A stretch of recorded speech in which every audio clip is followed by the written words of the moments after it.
Hello once again guys, welcome again sa PinoyEinstein. At ngayon po, sagutan na natin yung pinost ko na Age Word Problem version 2 na pinost ko doon sa aking Facebook page sa PinoyEinstein vlog. At natutuwa po ako kasi maraming sumagot doon at halos animata sila. Lahat sila nakakuha ng tamang sagot, no? So, papakita ko sa inyo guys ang mga sumagot doon. So, ito po sila, no? Champion sila. Champions. Bakit? Kasi lahat sila ay nakakuha ng tamang sagot, no?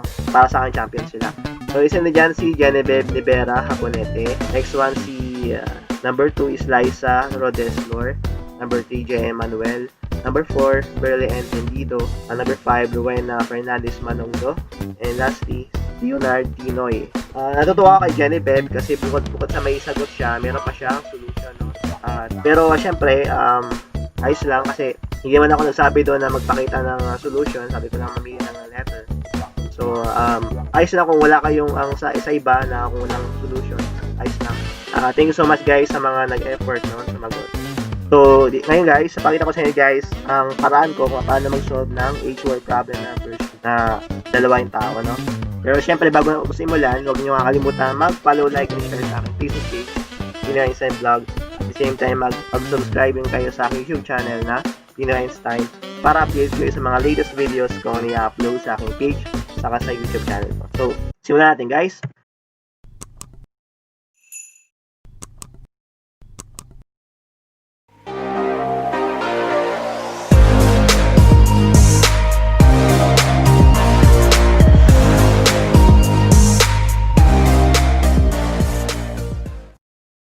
Siyempre, pag-usapan natin ngayon is H-word problem version 2. Ratio 2%.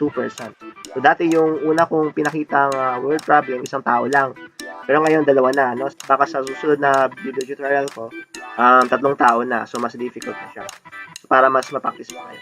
So, una natin guys, doon nagpakita ako ng ganitong klaseng problem. Nagpakita ako ng ganitong klaseng problem. No? 30 years ago, Nonoy was twice as old as Nene. Nonoy is 10 years older than Nene. How old is Nonoy and Nene now? So, ang tanong dito, ano daw ang kasulukuyang edad ni Nonoy at Nene? No? Sa mga guys, nung una kong presentation ng issue problem, maglinya kayo ng mga itong klaseng mga clue. 30 years ago, twice, yan, 10 years. Para hindi kayo malito. Linyahan nyo pag nandun kayo sa exam nyo. So, sabi dito, mas maedad daw si Nonoy, 10 years older daw siya kay Nene, no? Binanggit niya yung nakaraan, sabi niya nakaraan, twice siya sa older kay Nene. So, para ma-solve to, no, i-convert natin siya sa variable, no? Si Nonoy, equal natin siya sa n, no, para mas maikli. And then, Nene naman is equals to n minus 10. No, bakit n minus 10? Kasi, sabi ko, diba, si Nonoy is n. So, n minus 10, sabihin, si Nene kasi, mas bata siya kay Nonoy. 10 years older, sabihin, kailangan minus 10. Kasi, 10 years older si Nonoy kay Nene. So, ito yung gagamitin nating formula sa ating equation, no? So, ito ang, yung natin kay Nonoy. So, Nonoy minus 30. Minus 30, sabihin. Noong 30 years ago, yung kay Nonoy. So, 30 years ago of Nonoy equals 2. So, which means twice, no? So, dito ko nilagay itong twice dito, no? Tapos, may open and close parenthesis niya, Nene minus 30. So, this will be yung kay Nene, no? Edad niya sa ating equation. So, 30 years ago of Nene. Siyempre, kung kay Nonoy, meron siyang negative 30, kailangan kay Nene din, no? So, Nonoy minus 30 equals 2 times Nene minus 30, no? So, si Nonoy, i-replace natin siya at si Nene, i-replace din natin sa n. I-plug natin siya, no? I-replace natin si Nene kasi si Nene is n minus 10. So, ito magiging n minus 10 na sa loob. And then, minus 30. Dito guys, ito yung beginning ng ating equation. So, syempre, kailangan natin combining like terms. So, syempre, since pareho sila negative, pag kinumbine natin sila, magiging negative 40. No? So, magiging n minus 30 equals 2 times n negative 40. And then, next natin gagawin, simplify natin. So, walang gagawin. I-multiply natin sa loob, no? 2 times n equals what? 2n. And then, 2 times negative 40 equals negative 80. So, n minus 30 equals 2n minus 8. So, dito yung ating final solving equation. So, next natin gagawin, syempre mag-solve equation na tayo. At syempre, n minus 30 equals 2n negative 80. Syempre, gagawin natin, minus natin on both sides, no? So, sabi ko sa inyo yung una na meron siyang imaginary 1 sa n, no? Sa variable na n. Same din doon sa kabila. So, syempre, pag minus natin to, positive n goes to negative n equals 1.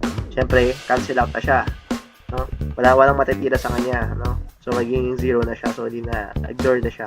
I-bring down na natin ng negative 30. And then, equals to 2n minus n. So, magiging n na lang.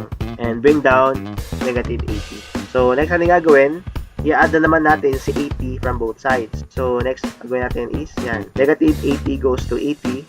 And negative 30 goes to 80. Magiging, syempre, cancel out na siya. Magiging 0 na. And bring down na lang natin yung n. And then equals to what? Negative 30 goes to positive 80 equals positive 50. So, alam na natin na si n is equal to 50. Ibig sabihin, since alam natin si n is Nonoy, di ba kanina pinakita ko sa inyo guys?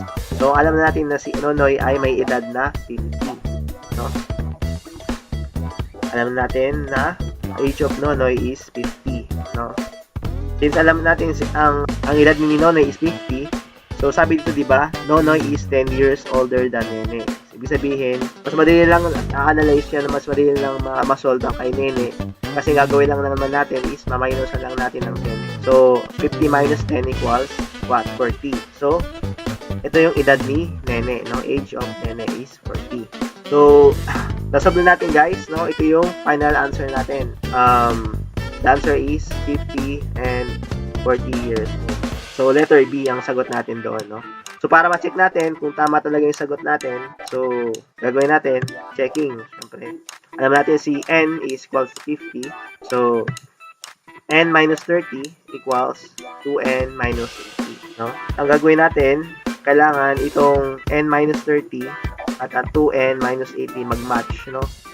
Para masabi natin na n is equal to 50. Sige, kung natama talaga natin sa sagot. So, una natin si n minus 30. Alam natin si n is 50, di ba? So, i-replace natin siya as sa 50. So, 50 minus 30 equals 20, no? So, the answer is 20. Then, next naman na gagawin natin, si 2n naman minus 80. So, replace natin si n sa 50. So, 2 times 50 minus 80 equals, siyempre, 100. Kasi 2 times 50 is 100. Minus natin sa 80 equals 20. So, napansin nyo guys, no? Nag-match yung sagot nila, no? 20, no? Pareho silang 20. So, yung sabihin, tama yung sinagot natin na n minus 50. Ito guys, ang pag-solve ng ganitong klaseng problem. Mga susunod na mga tutorial, baka magpapakita ko naman ng bago. Siguro, ano pa rin tayo age word problem, pero something difficult, no? Siguro 3 tao na. Try naman natin 3 tao. So, thank you guys for watching my tutorial. Hopefully na may natutunan kayo at hopefully sa susunod na aking video tutorial, lahat kayo makakuha ng tamang sagot. So, thank you guys for watching. God bless to everyone.